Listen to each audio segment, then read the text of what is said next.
we're going to spend 7 weeks looking at a big chunk in the book of Genesis together. So most of you are Dodger fans, I'm guessing. I won't tell you that my wife and I are from Chicago, named our daughter after the Chicago Cubs stadium, and that we're Cubs fans.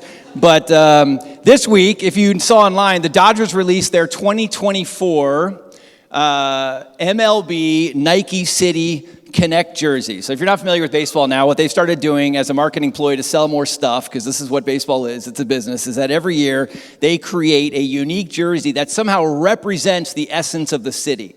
Right, so last year they kind of celebrated the Latino and Hispanic community in LA, and they designed a Dodgers jersey that was all in Spanish language.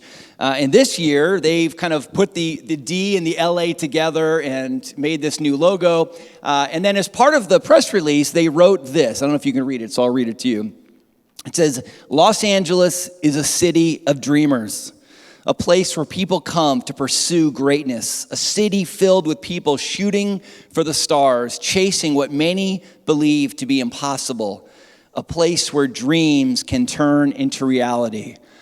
So I think that's why there's like a galaxy and stars, and I think, is that the Death Star off on the right there? Is that maybe? I don't know what that big thing is over there, but I love that kind of, they're leaning into this ethos and this cultural reputation of LA being a city of dreamers. And I don't know if you necessarily connect with that. Again, this is a marketing strategy to sell some stuff. But I thought this summer, let's kind of pick up on this theme of LA and Hollywood and the industry that we're surrounded by as being a place of dreams and a place where dreamers come. And let's look at the ultimate dreamer in the scripture, a man named Joseph. The story of Joseph is actually the first extended narrative in the Bible. It's gonna cover 13 chapters of Genesis, which is 1/3 of all of Genesis. And Genesis has important people in it, right? From Adam and Noah and Abraham and Isaac and Jacob and all these kind of patriarchs that we celebrate, and all the women that surround them that have key voices and factors in their lives. But 13 chapters is gonna cover this one man and his story and his dream. And so we're going to follow Joseph over the course of 20 years, which is actually how long it's going to take for God to bring this dream to completion. So we'll start today in Genesis chapter 37. And if you haven't flipped through Genesis recently, remember we're at the point of the story where we have had Abraham, who God promised, "I'm going to make your family into a great nation. And I'm going to give you and your wife, even though you can't seem to have any children now, eventually I'm going to give you children that'll give birth to children, and eventually it'll be as many children as the stars in the sky." And so Abraham gives birth to Isaac, who gives birth to Jacob. And Jacob, one day in Genesis 35, God says to Jacob, "I'm going to change your name from Jacob to Israel." Israel means one who wrestles with God, one who strives with God. And Israel, I'm going to make you and your descendants into this great nation that will bear this name, Israel. And so Jacob eventually will have 12 sons from a variety of wives and women in his life, and those 12 sons will grow up to be the 12 tribes. And Joseph is one of those 12 sons. And so we're going to see here in Genesis 37 this story of Joseph growing up amongst his other brothers, who will eventually become the 12 boys who form these 12 tribes. All right, let's dive in. Genesis 37, we'll put the text up ahead so you can read. "Jacob lived in the land where his father had stayed, the land of Canaan. And this is the account of Jacob's family line. Joseph, a young man of 17, was tending the flocks with his brothers, the sons of Bilhah and the sons of Zilpah, his father's wives. And he brought their father a bad report about them. Now Israel loved Joseph more than any of his other sons because he had been born to him in his old age. And so he made an ornate robe for him." Hold on, we have to do better than just born to him in his old age. Just remember the context here, that his father, Jacob, had fallen in love with a woman named Rachel, and he had wanted to marry Rachel, but Rachel's father deceived him on their wedding day and instead replaced Rachel with a woman named Leah, who he did not want to marry. But because he had consecrated his marriage to Leah, he stayed married to her and had to wait 7 years to finally get the woman he was in love with, Rachel. All right? But while he's now married to Leah and Rachel, Rachel can't have any kids. So Leah's getting pregnant with kids. Rachel's heartbroken because she can't have kids. So as is the custom in the Old Testament, they start saying, why don't you sleep with my servant, this female servant, and then she'll have a child, and it'll become a surrogate child for us. So he does that. He sleeps with both Zilpah and Bilhah and keeps having kids. And so he's up now to all these kids. And then finally one day, Rachel gets pregnant. And this woman that he's loved all his life, they have the child he's wanted all his life, and it's Joseph. And he loves Joseph more than any of the other boys. Don't tell him. And then he's like, you know what? I love him so much. I'm going to make him a cool coat. And no one else gets this cool coat. And apparently I've read like in the Hebrew, like the essence of coat is that it had sleeves. So it was like, that's how you showed your love for someone. You gave them like long sleeves and you didn't get. Anyway, it caused a lot of rivalry. All right. So that's what's going on here. When his brothers saw that his father loved him more than any of them, they hated him and they couldn't speak a kind word to him. And then Joseph had a dream where he told it to his brothers and they hated him all the more. He said to them, listen to this dream I had last night. We were binding sheaves of grain out in the field when suddenly my sheaf rose up and stood upright while your sheaves gathered around mine and bowed down to it. It was crazy. Isn't that just a crazy dream I had? His brother said, do you intend to reign over us? Will you actually rule us? And they hated him all the more because of his dream and what he had said. And then he had another dream he told to his brothers. Listen, he said, I had another dream, and this time the sun and the moon and 11 stars were bowing down to me. And when he told his father as well as his brothers, his father rebuked him and said, what is this dream you had? Will your mother and I and your brothers actually come and bow down to the ground before you? His brothers were jealous of him, but his father kept the matter in mind. Now let's pause there in the story, kind of the halftime moment, and just recognize that when we're looking at this story and we're identifying the dream of Joseph, I recognize that the dream of Joseph is not a one-to-one correlation that the dreams Angelinos have, for their lives, and that's being celebrated in that advertisement, right? I mean, Joseph had a sleep dream in the ancient Near East that at this time in God's redemptive history is understood and interpreted to be a revelation from God. So remember where we are in the Bible. We don't have God's written word. We don't have the 10 Commandments. We don't have the outpouring of the Holy Spirit accessible to all the followers of God.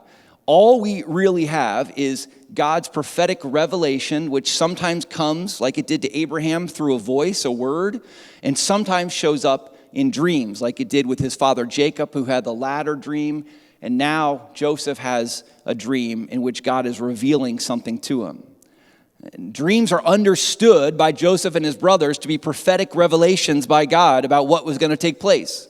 Now today, we have the Holy Spirit who can speak to us if we have given our life to Jesus and been filled by him. We have the Word of God in which God has communicated now for all time and eternity to his people about his redemptive work. We have a community of God's people filled with the Spirit so we can turn to others and ask for advice and ask them to pray and discern what God might be saying to us. So we don't have to rely on dreams for God to communicate.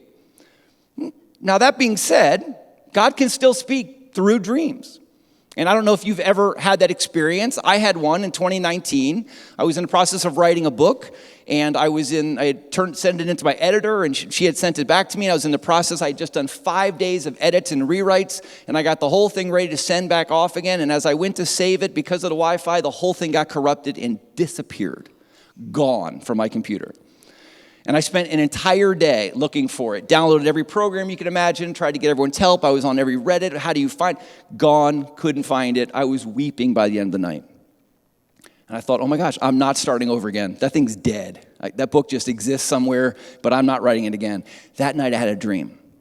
In my dream, I'm playing golf, which is not hard for you to imagine if you know me up.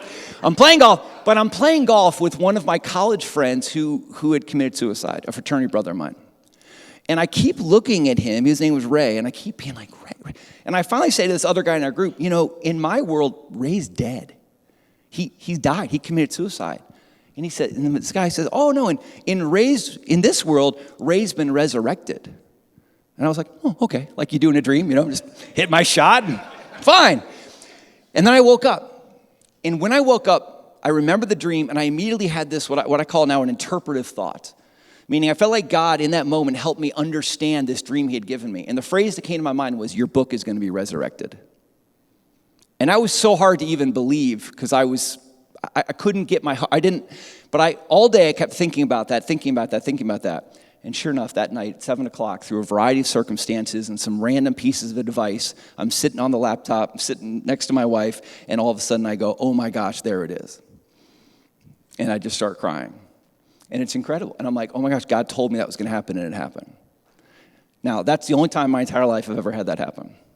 But I still believe God can speak through dreams, but thank God we don't have to rely on our dreams for him to speak to us.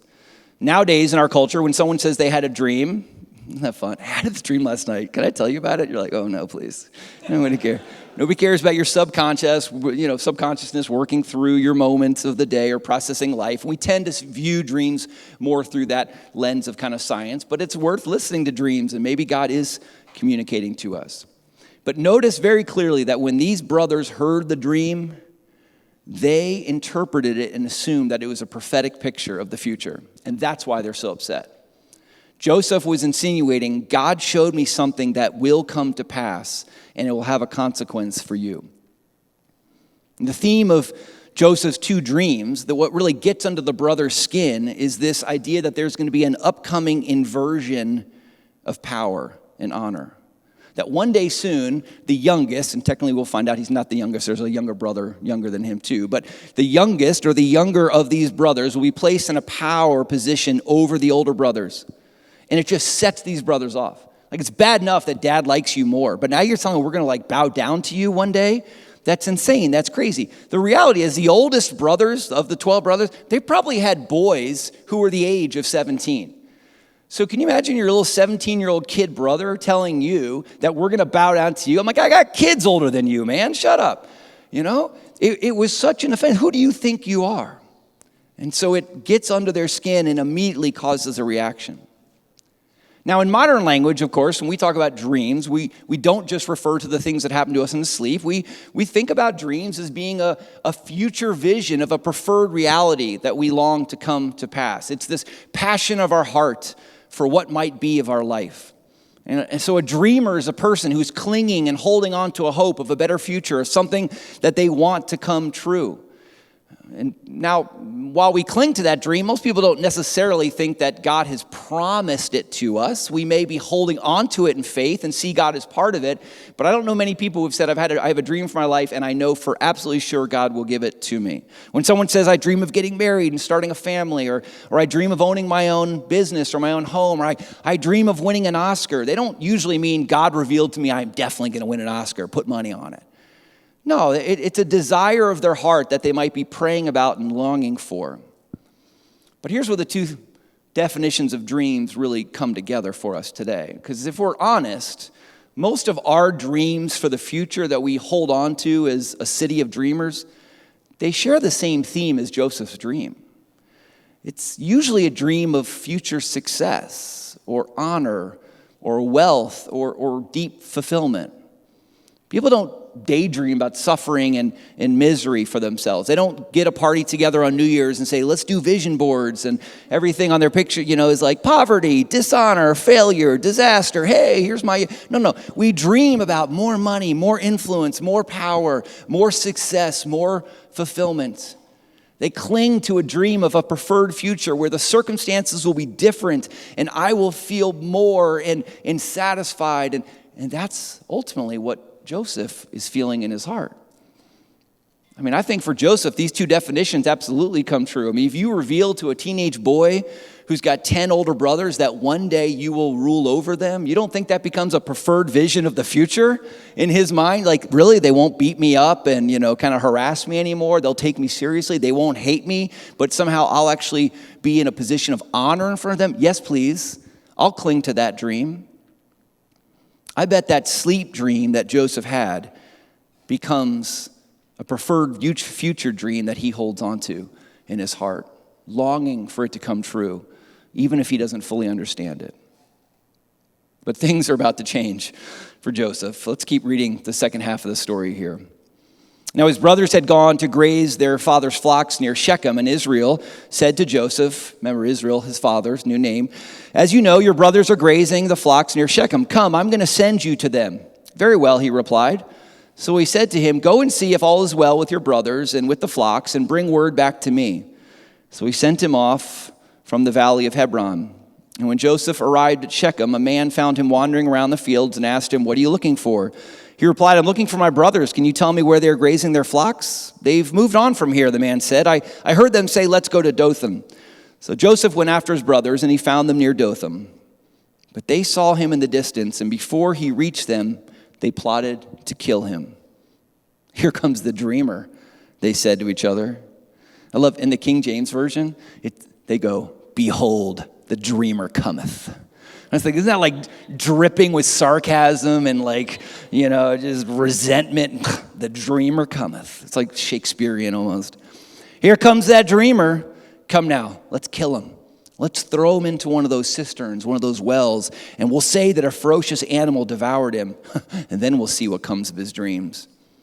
Now, when Reuben heard this, he tried to rescue him from their hands. "Hey, let's not take his life," he said. "Don't shed any blood. Throw him into the cistern here in the wilderness, but don't lay a hand on him." Reuben said this to rescue him from them and take him back to his father. Reuben's going to go back later and save his life. So when Joseph came to his brothers, they stripped him of his robe, the ornate robe he was wearing, and they took him and they threw him into the cistern. And the cistern was empty. There was no water in it. And as they sat down to eat their meal, they looked up and they saw a caravan of Ishmaelites coming from Gilead. And their camels were loaded with spices and balm and myrrh, and they were on their way to take them down to Egypt. And Judah said to his brothers, "What do we gain if we kill our brother and cover up his blood? Come, let's sell him to the Ishmaelites and not lay our hand on him. After all, he is our brother." I'm like, oh, isn't that nice? So that's such a selfish. He's like, let's just make a little money off him, is basically what he's saying. Why kill him? We can make money off him. And his brothers agreed. So when the Midianite merchants came by, his brothers pulled Joseph up out of the cistern and sold him for 20 shekels of silver to the Ishmaelites, who took him to Egypt. And when Reuben returned to the cistern and saw that Joseph was not there, he tore his clothes. He went back to his brothers and said, "The boy isn't there. Where can I turn now?"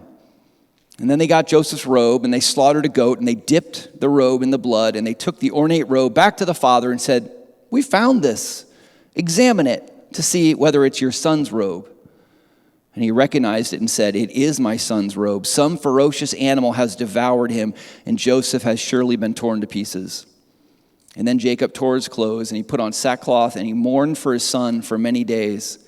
And all of his sons and daughters came to comfort him, but he refused to be comforted.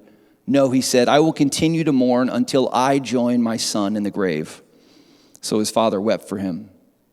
Meanwhile, the Midianites sold Joseph in Egypt to Potiphar, one of Pharaoh's officials, the captain of the guard.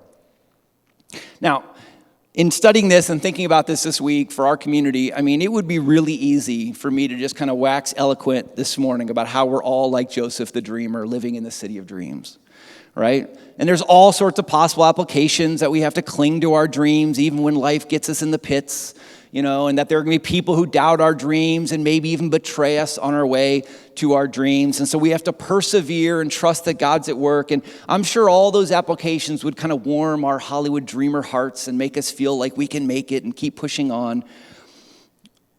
And maybe that's helpful in some ways. But honestly, I think there'll be plenty of time in this series ahead for us to identify with the character of Joseph. But I think in week one, it's important to recognize that the primary identification of the character of Joseph is not us, it's Jesus. And that this week, let's start by showing how Joseph is a foreshadowing of Jesus, even more so than he is a representative of us as dreamers. There's so many connections. Think about it. Both men are deeply loved by their father, and they're sent by their father out into the world to care for and to seek out their brothers, only to be scorned and rejected by those same people that they're there to try to help. They were both plotted against, betrayed, stripped of their clothes. They're both thrown into a hole in the earth, only to somehow be rescued out of that hole in the earth later. My favorite connection is, did you notice who in this story comes up with the idea of selling Joseph into slavery? It's the brother named Judah. You want to guess what the Greek name for Judah is? It's Judas. Judas is the one who sells out Jesus for 30 pieces of silver, which in that day is the price of a slave. Both men are basically sold into slavery by someone who's close to them. Joseph's one of the only characters in the entire Bible whose life is recorded without any specific fault or sin. Daniel's the other one in the Old Testament. Now, that doesn't mean they're sinless. We know that's not human nature. It doesn't mean that they didn't have faults. But at no point in this story is it recorded the ways in which they kind of violated God's will or fell short or hurt others. And that's not to make them into heroes. I think it's to point out that they are foreshadowings of the one who will be without any sin. That Jesus will one day come and be sinless and still be treated like this. And Jesus will one day live his life with this divine promise that eventually every knee will bow and every tongue will confess that he, Jesus, is Lord. And that the power systems of the world will be inverted, that the kings and the leaders of Israel, and that everyone will one day circle around the throne room of God and have to bow down to Jesus. And he knows that to be true. He knows that that's been given to him by his Father as a prophetic promise. That is how this story ends. And yet he has to live every day surrounded in a daily reality that the people he's trying to help are scheming against him. They're plotting against him. And eventually they're going to betray him and kill him. They're so threatened by that picture that he's offering of a future. They're so threatened by it, they kill him to prevent it from happening. I mean, Joseph is a foreshadowing of Jesus.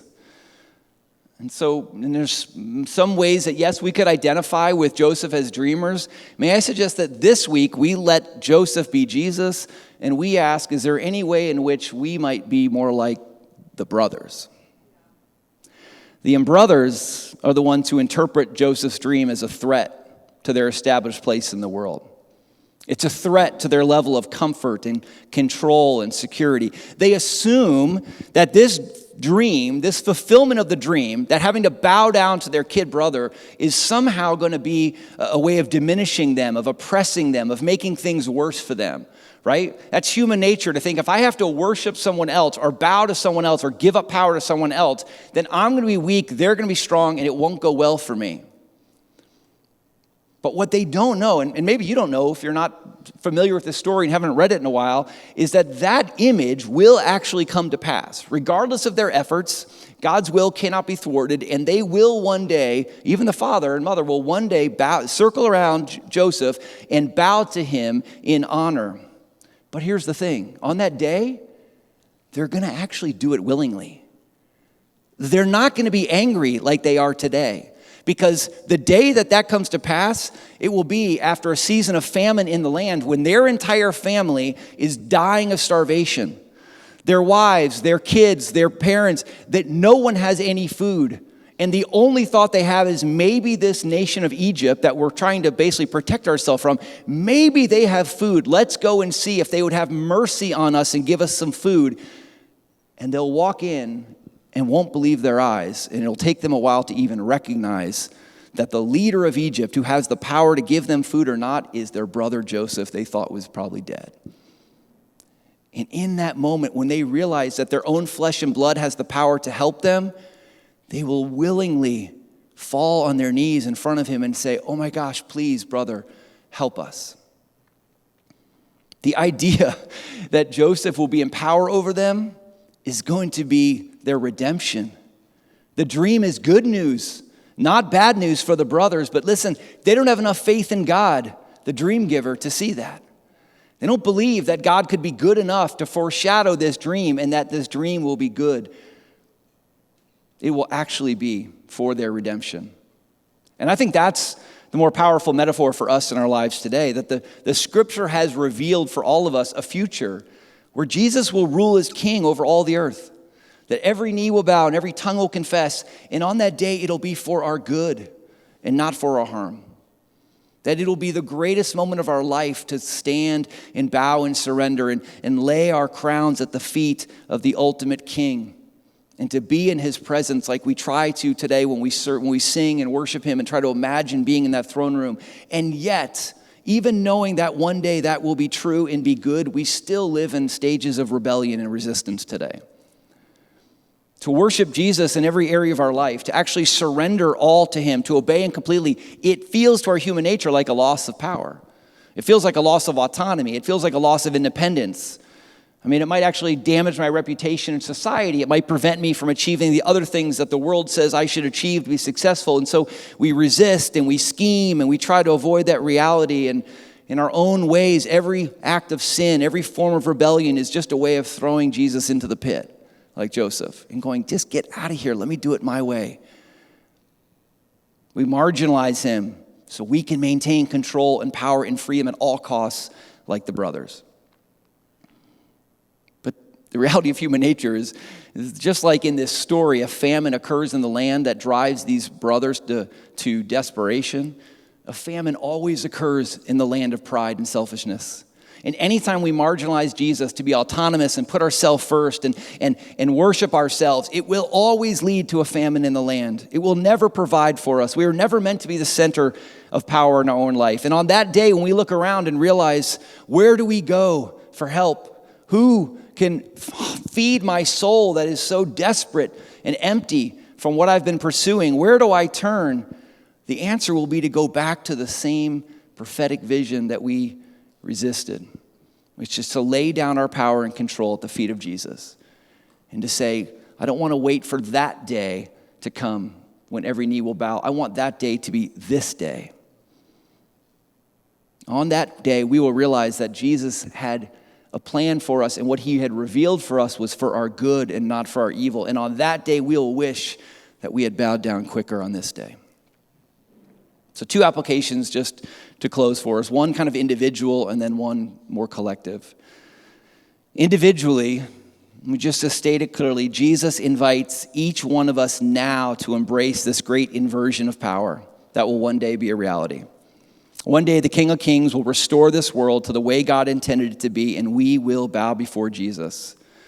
And so he invites us today to surrender, to lay down our lives in front of him. He is worthy of our surrender. Jesus is a good and loving God who will not oppress us in his rule. He will care for us and provide for us in the same way a child submits joyfully to a parent who is good and wants to serve and care for them. And that the paradox of the Christian life is to embrace this inversion of power, to lose our lives so we can find it, to seek to be last in order for God to honor us as first, to acknowledge that the greatest among us in this land is not to be the celebrity, but to be the servant, and to embrace this cruciform, cross-shaped life of Jesus that sees sacrifice as the path to true greatness. Human nature will literally kill others to preserve power. But Jesus in the divine nature shows us how to lay down power, not to hoard it, but to lay it down in service of others.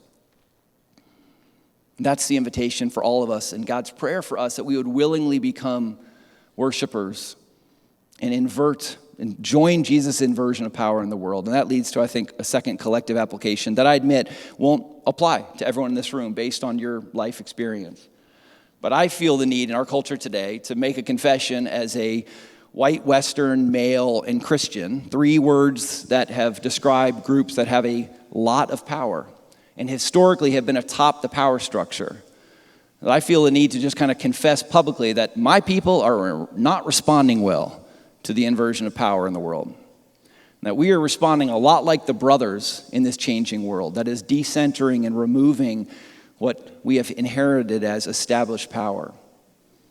And the tendency of those who have power in any society is to interpret the loss of power as a threat and to cling to that power at all costs, even if it means vilifying others, oppressing others, enacting laws that endanger the life of others, even doing what the brothers did, killing others. And don't get me wrong, power in itself can be good when it's used in service of others. But to cling to power for the sake of preserving my group's place in the world is not the way of Jesus. I know Jonathan's been picking these texts, I think, at the beginning of the service, or someone is, not me. I turned to Tita, I said, did you pick this for me? He goes, no, it just got picked. And I went, this is insane. Jesus just told his disciples who believe that he is going to usher in a time of political power, and he has social influence, he's a celebrity, they're all following him. And these disciples are like, this is the coolest thing that ever happened to us. We're like BFFs with the coolest guy in town. He's a celebrity. And I think any day now he's going to launch a war against the Romans and he's going to win. It's going to be amazing. And there's ways. Is it today, Jesus? Today the day your kingdom comes? Is it today? And finally he stands before them and he says, let's go to Jerusalem so I can die. And Peter goes, whoa, no. No. Jesus, we can't let that happen. We can't give up the power that we've accumulated. And do you know what Jesus calls someone who tries to hoard power for their own good?